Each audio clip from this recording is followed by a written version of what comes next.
Oh boy, folks. It seems like it might finally be happening. Something that many Americans have hoped will happen for going on 50 plus years now, almost 80 years, and that is the burning of the bridge between leaders in Israel and America. Now, maybe I'm being a little bit hyperbolic. I don't necessarily believe that we're no longer going to be sending money to Israel or anything like that, but it appears that Trump and Netanyahu, there's a little bit of trouble in paradise. You know, there's a bit of toxic old man yowie going on. I will never get over how funny it is to describe their relationship that way, by the way. But Trump, yesterday, supposedly shouted and cursed out Netanyahu over a threat to resume bombings in Beirut.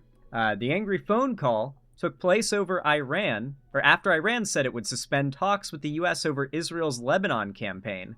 So Trump is so desperate to end the Iran war that he is now going to Netanyahu and screaming at him, telling him to calm down because it's fucking up America's ability to end the war with Iran, which was something Trump started in the first place, by the way.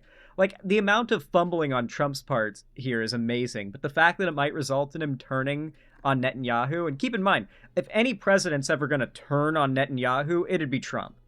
If Netanyahu truly bruises Trump's ego that bad, Trump is the guy to actually sever the ties between America and Israel. More than any other president or politician ever could or would.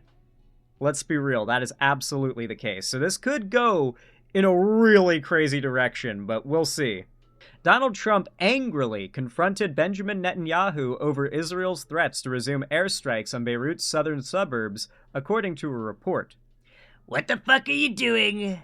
the US president shouted at the Israeli prime minister during the phone call on Monday. I like how words like shit and fuck are just so regularly part of Trump's vocabulary that reading "what the fuck are you doing," quote unquote, from the president, just don't even flinch, don't even blink at it, you know? It doesn't even faze me at this point. Anyway. "What the fuck are you doing?" the US president shouted at the Israeli prime minister during the phone call on Monday, according to Axios, a US website that has frequently published reports on high-level conversations between the two leaders. The report, which has been contested in Israeli media, cited a U.S. official summarizing Trump's remarks to Netanyahu as, "You're fucking crazy. You'd be in prison if it wasn't for me. I'm saving your ass. Everybody hates you now. Everybody hates Israel because of this." I'm not gonna lie, Trump is cooking there. And if you're wondering, you're fucking crazy. You'd be in prison if it weren't for me. I'm saving your ass. Who here knows what that means? I do. I'm curious how many of you guys have followed my Israel coverage enough to know what Trump is referring to there. I'll tell you. The International Criminal Court has labeled Benjamin Netanyahu wanted for war crimes, and it's a pretty big list of them as well. And if he steps foot in any nation friendly or allied with the UN, that is in Israel, they've agreed to arrest him and have him sent to The Hague to be tried. So yeah, Donald Trump has been protecting Netanyahu from the International Criminal Court, the ICC. And on top of that, by the way, I believe it was, I think it was Zoran Mandani, right? It was Zoran Mandani that said if Netanyahu ever comes to New York, he'll have the NYPD arrest him and have the NYPD transfer him to the ICC. Giga-based, by the way. But I believe Mamdani outright said that he would do that. Anyway. The phone call came after Netanyahu had ordered the Israeli military to resume bombing the southern Dia area of Beirut to target Hezbollah, the Iranian-backed militia which has launched drone strikes into Israel. The Israeli Defense Forces told Lebanese civilians to evacuate areas of southern Beirut, causing thousands of people to flee. Iran said on Tuesday that it would suspend peace talks with the U.S. over Israel's ongoing campaign in southern Lebanon. Tehran insisted Lebanon should be covered by a ceasefire agreement meant to facilitate negotiations to open the Strait of Hormuz and lift a U.S. blockade of Iranian ports. That's right. If you want the oil to come back, if you don't want gas to cost $7 a gallon, you know, you gotta tell Israel to stop bombing. Sorry, Trump. You started this. You wanted this, Trump. It's like that scene in Obsession where Nikki's like, shh, or wish Nikki's like, shh. You wanted this. You wanted this. It's okay. No. You wanted this. You asked for this. You know, it's like, that's me to Trump right now.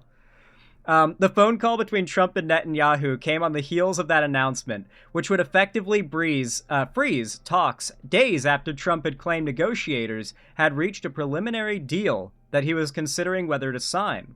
Channel 12, a prominent independent Israeli news network, contested the details of the call. Amit Segal, the network's chief political analyst, said Trump had not attacked Netanyahu personally and that the two had come to an agreement that he would refrain from attacking the Beirut suburbs if Hezbollah ceased its attacks on Israel. Is that literally just a no then? Because Hezbollah's not going to cease its attacks on Israel. That's not going to happen. Well, maybe it will. You're trying to get, like, Iran's like, stop. Israel has to stop bombing our militias that we're backing in foreign countries, and then we'll agree to peace with you. It's kind of an Ouroboros right now. Trump and Netanyahu have had a strained relationship in the past, although Israel has remained the U.S.'s principal ally in the region, and the two leaders jointly launched strikes against Iran in February at Netanyahu's urging. Trump publicly fumed last year that Iran and Israel don't know what the fuck they're doing, quote-unquote, during a 12-day exchange of strikes involving air power, missiles, and drones. After Netanyahu congratulated Joe Biden on winning the 2020 election that Trump contested, he said of Netanyahu, "Fuck him." Trump faces pressure from different parts of the Republican Party, pro-Israel allies who have called for the U.S. to go further in its conflict with Iran, while others are seeking a rapid conclusion to the war to mitigate economic damage before the U.S. midterm elections in November. Oh boy, are they going to be brutal. Mark Levin, an influential pro-Israel talk show host and demon who speaks to Trump, wrote that the Iranian regime will benefit from that leak, viewing us as weak, desperate for a deal, even coming to Hezbollah's defense. Netanyahu is also under political pressure. Israel's parliament backed a bill this week in the first reading to dissolve the Knesset and trigger early elections, and his corruption trial is scheduled to continue after repeated delays because of Israel's security situation. Damn. I don't know, it doesn't really seem like this is a good sign for the relationship between Trump and Netanyahu. You know what's really crazy about this? Wasn't it literally like a year ago that Trump and Netanyahu were posting those brain rot AI generated new Gaza videos, as they were calling it? Like, their plan is literally to bomb Gaza into rubble, clear everything out, and then build a resort there, like build beach resorts there. The really fucked up thing about the idea of them building beach resorts there, by the way, is if you look at Gaza from 2020 or 2023, when you look at the satellite view, and then you look at Gaza today in 2026, you notice two big differences.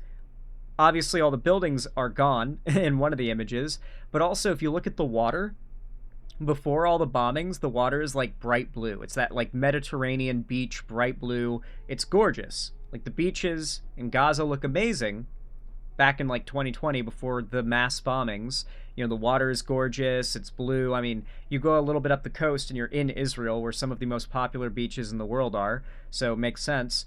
But now, if you look at the current satellite footage, the water is fucking black. The water is dark, and it's all like murky and turbid. Probably because there's ash and fucking soot and carbon and all sorts of litter and debris in the water now, and it's not clean. It's not the kind of place you would want to swim. For sure, it's not the kind of place you want to swim. So it's really sad on that front too, but like the irony of the fact that they want to turn all of that into beachfront like resort now, and it's like, no, the beautiful water and like the beachfront opportunity is gone now. You destroyed you bombed a city into rubble. You think that coast is going to be pretty even after you try to clean it up, it's apocalyptic there now. I don't know. I don't see it getting. I don't see them pulling that off, especially now that they're having their little breakup. But yeah, trying to commit genocide has pretty severe consequences on the environment you try to do it in, turns out. Yeah. Yeah. Who'd have thunk? Who'd have thunk? Evil makes the environment corrupted, almost. Like, you literally, like, the water around Gaza has turned black after all of the bombings. It's insane. It's like Mordor now. Anyway, that's pretty much it.